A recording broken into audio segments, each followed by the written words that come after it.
प्यारे बच्चों, पिछले एपिसोड में आपने देखा था कि वो परी अनाया के साथ खेल जाती है और अनाया को जंगल के उस पार छोड़ आती है।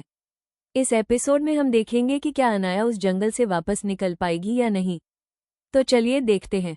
अनाया बहुत परेशान थी और उसने सोचा, क्या मैं हमेशा के लिए इस जगह कैद हो गई हूँ? नहीं, मुझे कुछ करना होगा। मैं ऐसे हार नहीं मान सकती। फिर अनाया को एक आइडिया आया। उसने लकड़ियों को एक जगह जमा करना शुरू किया। उसने सूखे पेड़ों की लकड़ियों को जोड़ जोड़कर छोटी छोटी रस्सियों से बांधकर एक कश्ती बना ली। उसके हाथ छोटे थे लेकिन जज्बा बड़ा था। जब कश्ती तैयार हुई तो उसने उस पर बैठकर उसे पानी में धकेल दिया।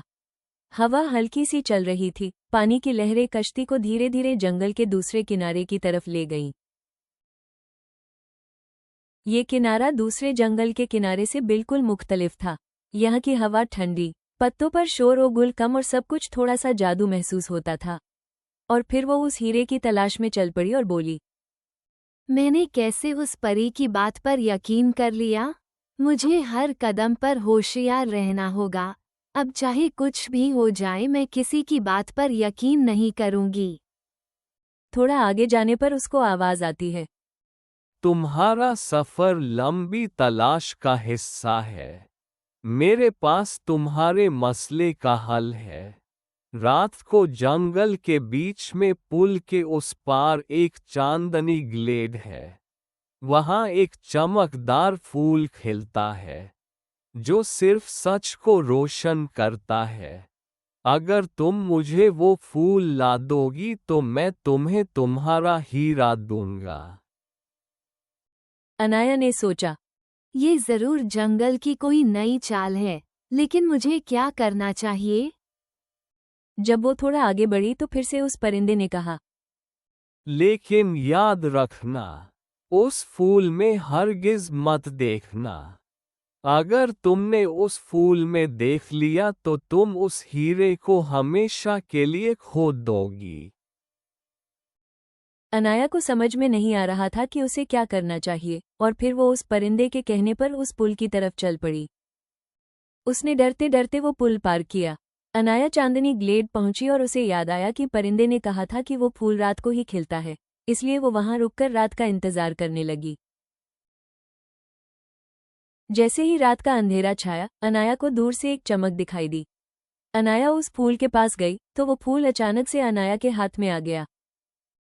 फूल अनाया के हाथ में आते ही वो परिंदा वहां आ गया और चिल्लाने लगा, खबरदार, मैंने तुम्हें कहा था कि उस फूल में मत देखना। तुम उस फूल में नहीं देखोगी। वह फूल जल्दी से मुझे दे दो। अनाया ने फूल उसको देने के लिए हाथ आगे बढ़ाया तो अचानक से फूल की रोशनी उस परिंदे के चेहरे पर पड़ी और उस परिंदे का असली चेहरा नजर आ गया। परिंदे को नहीं पता था कि अनाया उसका असली रूप देख चुकी है। अनाया घबरा गई और बोली, नहीं, मैं इस बार धोखा नहीं खा सकती। मुझे जल्दी कुछ करना होगा। हाँ, इस भूत ने कहा था कि ये फूल सच दिखाता है, और इसने मुझे सच दिखा दिया। हाँ, हाँ, मुझे इस फूल में देखना चाहिए, और हरगिज ये फूल इसे नहीं देना चाहिए। जैसे ही अनाया ने फूल में देखा, उसे चांदनी ग्लेड की 2 कदम की दूरी पर एक गुफा में वो हीरा पड़ा हुआ दिखाई दिया। अनाया ने वो फूल दूर फेंक दिया ताकि वो भूत उस फूल को ढूंढने चला जाए और अनाया के पीछे न आए। और ऐसा ही हुआ। जैसे ही रोशनी भूत के चेहरे से हटी तो वो वापस परिंदे की शक्ल में आ गया, और अनाया के फूल फेंकते ही वो उस फूल के पीछे ये कहते हुए भाग गया, एहमक लड़की, मैंने तुम्हें कहा था कि वो फूल मुझे देना। अब तुम उस हीरे को कभी नहीं पा सकोगी। कभी नहीं।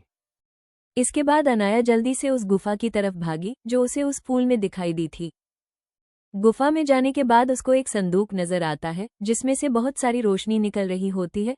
अनाया उस संदूक के पास जाती है तो उस संदूक में उसको वो हीरा नजर आता है, लेकिन इस बार वो घबरा जाती है। उसको लगता है कि इस बार फिर ये जंगल की कोई चाल न हो। वो हीरा उठाने पर अनाया किसी नई मुसीबत का शिकार न हो जाए।